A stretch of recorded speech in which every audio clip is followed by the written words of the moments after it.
ನೀರು ಕಣ್ಣು ಹಾಯಿಸಿದಷ್ಟು ದೂರಕ್ಕೂ ಬರೀ ಪ್ರವಾಹದ ನೀರು. ಸಾವಿರಾರು ಎಕರೆ ಬೆಳೆಯನ್ನ ಸಂಪೂರ್ಣ ನುಂಗಿ ಹಾಕಿದ ಅತಿವೃಷ್ಟಿ ಇದು. ಯಾದಗಿರಿ ಜಿಲ್ಲೆಯ ವಡಗೇರ ತಾಲೂಕಿನ ನಾಯ್ಕಲ್ ಗ್ರಾಮದಲ್ಲಿ ಭೀಮಾ ನದಿ ಸೃಷ್ಟಿಸಿದ ಪ್ರವಾಹಕ್ಕೆ ಅನ್ನದಾತ ಬೆಚ್ಚಿಬಿದ್ದಿದ್ದಾನೆ. ಸಾವಿರಾರು ಹೆಕ್ಟೇರ್ ಭೂಮಿಯಲ್ಲಿ ಬೆಳೆದಿದ್ದ ಬೆಳೆ ಜಲಸಮಾಧಿಯಾಗಿದೆ. ನಾಯ್ಕಲ್ ಗ್ರಾಮದಲ್ಲಿ ಹತ್ತಿ ಬೆಳೆ ನಾಶಗೊಂಡಿದ್ರೆ, ನಗರದ ಹೊರಭಾಗದಲ್ಲಿ ತೆನೆ ಕಟ್ಟಿ ಒಣಗುವ ಹಂತಕ್ಕೆ ಬಂದಿದ್ದ ಭತ್ತ ಸಂಪೂರ್ಣ ಕೊಳೆತು ಹೋಗಿದೆ. ಪ್ರತಿ 1 ಎಕರೆಗೆ 30 ರಿಂದ 35 ಸಾವಿರ ರೂಪಾಯಿ ಖರ್ಚು ಮಾಡಿದ್ದ ಅನ್ನದಾತರು ಜಿಲ್ಲಾಧಿಕಾರಿ ಕಚೇರಿಗೆ ಬಂದಿದ್ದಾರೆ. ಬೆಳೆ ಹಾನಿಗೆ ಸೂಕ್ತ ಪರಿಹಾರ ನೀಡಬೇಕು, ಜಖಂಗೊಂಡ ಮನೆ ಕಟ್ಟಿಕೊಳ್ಳಲು ಪರಿಹಾರ ನೀಡಬೇಕು ಅಂತ ಆಗ್ರಹಿಸಿದ್ದಾರೆ.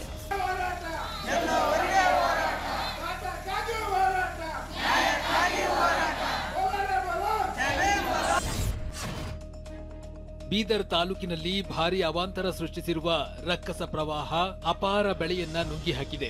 ಇಸ್ಲಾಂಪುರದಲ್ಲಿ ರೈತರ ಜಮೀನಿಗೆ ಮಾಂಜ್ರಾ ನದಿಯ ನೀರು ನುಗ್ಗಿದ್ದು 700ಕ್ಕೂ ಹೆಚ್ಚು ಎಕರೆ ಜಮೀನು ಸಂಪೂರ್ಣವಾಗಿ ಜಲಾವೃತವಾಗಿದೆ. ಕಾರಂಜ ಜಲಾಶಯದಿಂದ ನದಿಗೆ ನೀರು ಬಿಟ್ಟ ಹಿನ್ನೆಲೆ ಮಾಂಜ್ರಾ ನದಿ ಪ್ರವಾಹ ಸೃಷ್ಟಿಸಿದೆ. ನದಿ ಅಕ್ಕಪಕ್ಕದ ಜಮೀನುಗಳ ಕಬ್ಬು, ಉದ್ದು, ತೊಗರಿ ಬೆಳೆ ಜಲಸಮಾಧಿಯಾಗಿದೆ. ಇನ್ನೊಂದೆಡೆ ವಿಜಯಪುರದ ಆಲಮೇಲ ತಾಲೂಕಿನಲ್ಲಿ ಪ್ರವಾಹದ ಅಬ್ಬರಕ್ಕೆ ಸಿಲುಕಿದ್ದ ಸಂತ್ರಸ್ತರನ್ನ ಕಾಳಜಿ ಕೇಂದ್ರಕ್ಕೆ ಸ್ಥಳಾಂತರಿಸಲಾಗಿದೆ. ಮಿರಗಿ ಗ್ರಾಮದಲ್ಲಿ 40 ಕುಟುಂಬಗಳಿಗೆ ಆಶ್ರಯವನ್ನ ನೀಡಲಾಗಿದೆ. ಆದರೆ ಕಾಳಜಿ ಕೇಂದ್ರದಲ್ಲಿ ನಮ್ಮನ್ನ ತಂದು ಬಿಡ್ತಿದ್ದಾರೆ, ಶಾಶ್ವತ ಪರಿಹಾರವನ್ನ ಮಾಡ್ತಿಲ್ಲ. ಪ್ರವಾಹ ಇಳಿದ ಬಳಿಕ ಮನೆಗೆ ಹೋಗಬೇಕು. ಪ್ರತಿ ಬಾರಿ ಇದೇ ಕಥೆ ಅಂತ ಸಂತ್ರಸ್ತರು ಅಸಮಾಧಾನ ಹೊರಹಾಕಿದ್ದಾರೆ. ಧರ್ಮಸ್ಥಳ ಬುರುಡೆ ಪ್ರಕರಣದಲ್ಲಿ ಆರೋಪಿ ಚಿನ್ನಯ್ಯ ತಂದುಕೊಟ್ಟಿದ್ದ ಬುರುಡೆ ಸೇರಿ ಒಟ್ಟು 3 ತಲೆಬುರುಡೆಗಳ FSL ವರದಿ ರಹಸ್ಯ ಬಯಲಾಗಿದೆ. ಚಿನ್ನಯ್ಯ ಕೋರ್ಟ್ಗೆ ತಂದುಕೊಟ್ಟಿದ್ದ ಬುರುಡೆ 40 ವರ್ಷ ಆಸುಪಾಸಿನ ವಯಸ್ಸಿನ ಗಂಡಸಿನ ಬುರುಡೆ. ಇನ್ನು ಉತ್ಖನನದ ವೇಳೆ 6ನೇ ಸ್ಪಾಟ್ನಲ್ಲಿ ಸಿಕ್ಕಿದ್ದ 2ನೇ ಬುರುಡೆ ಮೂಳೆಗಳು 25 ರಿಂದ 30 ವಯಸ್ಸಿನ ಗಂಡಸಿನ ಬುರುಡೆ.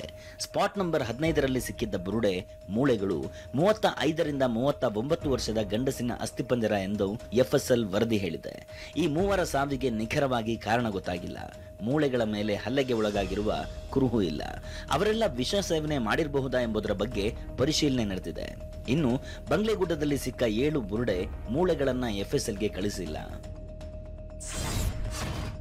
ಕೊಲೆ ಕೇಸ್ನಲ್ಲಿ ಕ್ವಾರಂಟೈನ್ ಜೈಲಿನಲ್ಲಿ ನರಳುತ್ತಾ ಇರುವ ದರ್ಶನ್ಗೆ ಸಂಕಟ ಕಾಡಿದೆ. ಕ್ವಾರಂಟೈನ್ ಜೈಲು ಅಕ್ಷರಶಃ ನರಕ ದರ್ಶನವಾಗಿದೆ. ಹಾಸಿಗೆ ದಿಂಬು ಕೊಡದೆ ಇದ್ರೂ ಓಕೆ, ಇಲ್ಲಿಂದ ಶಿಫ್ಟ್ ಮಾಡಿ, ಬೇರೆ ಬ್ಯಾರಕ್ಗೆ ಹಾಕಿ ಅಂತ ದರ್ಶನ್ ಕೋರಿದ್ದಾರೆ. ಈ ಕ್ವಾರಂಟೈನ್ ಸೆಲ್ ಕಾಟವನ್ನ ತಾಳಲಾರದೆ ಮಾನವ ಹಕ್ಕುಗಳ ಮೊರೆಗೆ ದರ್ಶನ್ ನಿರ್ಧರಿಸಿದ್ದಾರೆ. ಜೈಲಾಧಿಕಾರಿಗಳು ಪ್ರತಿಯೊಂದಕ್ಕೂ ನಿಯಮ ಅಂತಿದ್ದು, ಜೈಲಾಧಿಕಾರಿಗಳ ವಿರುದ್ಧ ದರ್ಶನ್ ಮತ್ತು ದರ್ಶನ್ ಪರ ವಕೀಲರು ತೀವ್ರ ಅಸಮಾಧಾನ ಹೊರಹಾಕಿದ್ದಾರೆ. ಇದು ಮಾನವ ಹಕ್ಕುಗಳ ಉಲ್ಲಂಘನೆಯಾಗಿದೆ. ಇದರ ವಿರುದ್ಧ ಮಾನವ ಹಕ್ಕುಗಳ ಆಯೋಗ ಮತ್ತು ಹೈಕೋರ್ಟ್ ಮೊರೆ ಹೋಗಲು ನಿರ್ಧರಿಸಿದ್ದಾರೆ. ಅಕ್ಟೋಬರ್ 9ರ ಕೋರ್ಟ್ ಆದೇಶದ ನಂತರ ದರ್ಶನ್ ಮುಂದಿನ ಹೆಜ್ಜೆ ಇಡಲಿದ್ದಾರೆ. ಇನ್ನೊಂದೆಡೆ ರೇಣುಕಾಸ್ವಾಮಿ ಕೊಲೆ ಪ್ರಕರಣದಲ್ಲಿ ಜಾಮೀನಿನ ಮೇಲೆ ಇನ್ನೂ ಆಚೆ ಇರುವ 5 ಆರೋಪಿಗಳ ಜಾಮೀನು ರದ್ದು ಕೋರಿ ಪೊಲೀಸರು ಹೈಕೋರ್ಟ್ಗೆ ಅರ್ಜಿ ಸಲ್ಲಿಸಿದ್ದಾರೆ. ಆದರೆ ಹೈಕೋರ್ಟ್ ನೋಟಿಸ್ ಪಡೆದರೆ ಮತ್ತೆ ಜಾಮೀನು ರದ್ದಾಗಿ ಜೈಲು ಸೇರೋ ಭಯದಿಂದ ನೋಟಿಸ್ ಪಡೆಯದೆ ಆರೋಪಿಗಳು ಕಳ್ಳಾಟವಾಡ್ತಿದ್ದಾರೆ ಎನ್ನಲಾಗಿದೆ. ಮೈಸೂರಿನ ಅರಮನೆಯಲ್ಲಿ ಅದ್ಧೂರಿ ಆಯುಧ ಪೂಜೆ ನಡೆದಿದೆ. ಅರಮನೆ ಆವರಣದಲ್ಲಿರುವ ಕೋಡಿ ಸೋಮೇಶ್ವರ ದೇಗುಲಕ್ಕೆ ಪಟ್ಟದ ಕತ್ತಿ, ಪಟ್ಟದ ಆನೆ, ಕುದುರೆ, ಹಸುವಿನ ಜೊತೆ ಆಗಮಿಸಿದ ರಾಜ ಪರಿವಾರ ದೇವತಾ ಕಾರ್ಯವನ್ನ ನಡೆಸಿದ್ರು. ಕಲ್ಯಾಣ ಮಂಟಪದಲ್ಲಿ ಪಟ್ಟದ ಕತ್ತಿ ಮತ್ತು ವಾಹನಗಳಿಗೆ ಯದುವೀರ್ ಪೂಜೆಯನ್ನ ಸಲ್ಲಿಸಿದ್ರು. ಇತ್ತ ಅರಮನೆ ಆವರಣದಲ್ಲಿ ಫಿರಂಗಿಗಳಿಗೆ ಸಶಸ್ತ್ರ ಮೀಸಲು ಪಡೆಯಿಂದ ಪೂಜೆಯನ್ನ ಸಲ್ಲಿಸಲಾಯಿತು. ಈ ವೇಳೆ ಫಿರಂಗಿ ಗಾಡಿಯನ್ನ ಎಳೆದೊಯ್ಯಲು ಕಟ್ಟಿದ ಜೋಡೆತ್ತುಗಳು ಚಕ್ರದ ಸದ್ದಿಗೆ ಬೆಚ್ಚಿ ದಿಕ್ಕಾಪಾಲಾಗಿ ಓಡಿದ್ವು. ಬಳಿಕ ಕ್ರೇನ್ ನೆರವಿನಿಂದ ಫಿರಂಗಿ ಗಾಡಿಗಳನ್ನ ಎಳೆದೊಯ್ಯಲಾಯಿತು. AICC ಅಧ್ಯಕ್ಷ ಮಲ್ಲಿಕಾರ್ಜುನ ಖರ್ಗೆ ಉಸಿರಾಟದ ತೊಂದರೆಯಿಂದಾಗಿ ಬೆಂಗಳೂರಿನ MS ರಾಮಯ್ಯ ಆಸ್ಪತ್ರೆಗೆ ದಾಖಲಾಗಿದ್ದಾರೆ. ಆಸ್ಪತ್ರೆಯ ಸಾಮಾನ್ಯ ವಾರ್ಡ್ನಲ್ಲಿ ಖರ್ಗೆ ಚಿಕಿತ್ಸೆ ಪಡೆಯುತ್ತಿದ್ದು, ಹಿರಿಯ ವೈದ್ಯರು ಖರ್ಗೆ ಆರೋಗ್ಯದ ಮೇಲೆ ನಿಗಾ ವಹಿಸಿದ್ದಾರೆ. ಆಸ್ಪತ್ರೆಗೆ ಭೇಟಿ ನೀಡಿದ್ದ CM ಸಿದ್ದರಾಮಯ್ಯ ಖರ್ಗೆಯವರ ಆರೋಗ್ಯ ವಿಚಾರಿಸಿದ್ದಾರೆ. ಸ್ವಲ್ಪ ಅನೀಜಿನೆಸ್ ಇತ್ತಲ್ಲ, ಅದಕ್ಕೋಸ್ಕರ ಚೆಕಪ್ ಮಾಡಿಸಕ್ಕೆ ಬಂದಿದ್ದು. Is all right, you will be discharge tomorrow.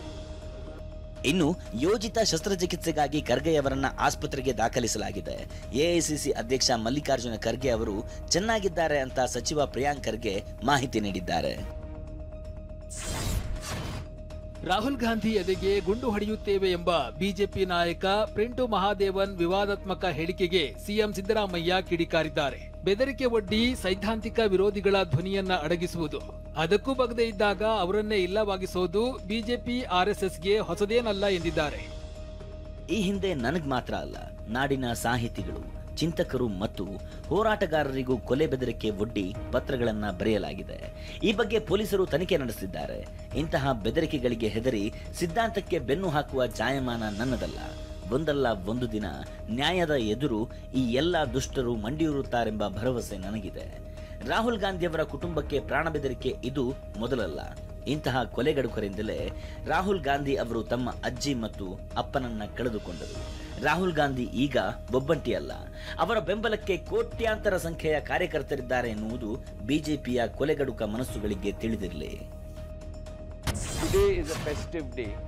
Reliance ಇಂಡಸ್ಟ್ರೀಸ್ನ Mukesh Ambani Gautam ಅದಾನಿಯನ್ನ ಹಿಂದಿಕ್ಕಿ 2025ರ ಅತ್ಯಂತ ಶ್ರೀಮಂತ ಉದ್ಯಮಿ ಎಂಬ ಖ್ಯಾತಿಯನ್ನ ಮರಳಿ ಪಡೆದಿದ್ದಾರೆ. ಬುಧವಾರ ಬಿಡುಗಡೆಯಾದ ಹುರುನ್ ಇಂಡಿಯಾ ಶ್ರೀಮಂತರ ಪಟ್ಟಿಯಲ್ಲಿ ಮುಖೇಶ್ ಅಂಬಾನಿ ನಂಬರ್ 1 ಶ್ರೀಮಂತ ಉದ್ಯಮಿ ಸ್ಥಾನಕ್ಕೇರಿದ್ದಾರೆ. ಅಂಬಾನಿಯವರ ಸಂಪತ್ತಿನ ಮೌಲ್ಯ 9.55 ಲಕ್ಷ ಕೋಟಿ ಇದ್ರೆ ಅದಾನಿಯವರ ಸಂಪತ್ತಿನ ಮೌಲ್ಯ 8.14 ಲಕ್ಷ ಕೋಟಿಯಾಗಿದೆ. ಇನ್ನು HCLನ ರೋಶ್ನಿ ನಾಡರ್ ಮಲ್ಹೋತ್ರಾ 2.84 ಲಕ್ಷ ಕೋಟಿ ಸಂಪತ್ತು ಹೊಂದಿದ್ದು ಪಟ್ಟಿಯಲ್ಲಿ 3ನೇ ಸ್ಥಾನ ಪಡೆದಿದ್ದಾರೆ. ರಾಜಧಾನಿ ಬೆಂಗಳೂರಿನಲ್ಲೇ ಬಾಲ್ಯ ವಿವಾಹ ಜೀವಂತವಾಗಿದೆಯಾ ಅನ್ನೋ ಅನುಮಾನ ಮೂಡಿದೆ. ಅಶೋಕ್ ನಗರ ಪೊಲೀಸ್ ಠಾಣಾ ವ್ಯಾಪ್ತಿಯಲ್ಲಿ 16 ವರ್ಷದ ಬಾಲಕಿಗೆ ಮದುವೆ ಮಾಡಿರುವ ಆರೋಪ ಕೇಳಿಬಂದಿದೆ.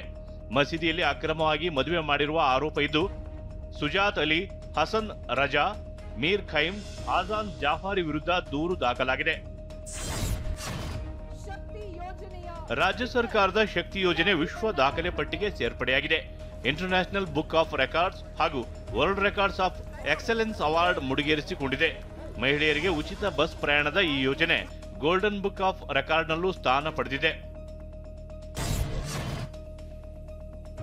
ಶಬರಿಮಲೆ ಮುಖ್ಯ ಅರ್ಚಕರ ಆಯ್ಕೆ ಪ್ರಕ್ರಿಯೆಯ ವೀಕ್ಷಕರಾಗಿ ಹೈಕೋರ್ಟ್ನ ನಿವೃತ್ತ ನ್ಯಾಯಮೂರ್ತಿ ಟಿಆರ್ ರಾಮಚಂದ್ರ ಅವರನ್ನ ನೇಮಿಸಿ ಕೇರಳ ಹೈಕೋರ್ಟ್ ಆದೇಶಿಸಿದೆ. ಪ್ರಕ್ರಿಯೆಯಲ್ಲಿ ಪಾರದರ್ಶಕತೆ ಕಾಯ್ದುಕೊಳ್ಳುವ ನಿಟ್ಟಿನಲ್ಲಿ ಹೈಕೋರ್ಟ್ ಮಹತ್ವದ ತೀರ್ಪು ಪ್ರಕಟಿಸಿದೆ. ರೀಲ್ನಲ್ಲಿ ನಾಯಕಿಯಾಗಿ ಮೆರೆದು ರಿಯಲ್ ಲೈಫ್ನಲ್ಲಿ ರಾಕ್ಷಸಿ ಕೃತ್ಯವೆಸಗಿದ ಟಾಲಿವುಡ್ ನಟಿಗೆ ಸಂಕಷ್ಟ ಶುರುವಾಗಿದೆ. ಮನೆ ಕೆಲಸದಾಕೆಗೆ ಕಿರುಕುಳ ನೀಡಿದ ಆರೋಪದಲ್ಲಿ ಡಿಂಪಲ್ ಹಯಾತಿ ಹಾಗೂ ಆಕೆ ಗಂಡನ ವಿರುದ್ಧ ಕೇಸ್ ದಾಖಲಾಗಿದೆ. ಒಡಿಶಾ ಮೂಲದ ಪ್ರಿಯಾಂಕಾ ಕಿರುಕುಳ, ಹಲ್ಲೆ ಮತ್ತು ನಿಂದನೆಯ ಆರೋಪ ಹೊರಿಸಿ ಫಿಲ್ಮ್ ನಗರ ಪೊಲೀಸರಿಗೆ ದೂರು ನೀಡಿದ್ದಾಳೆ.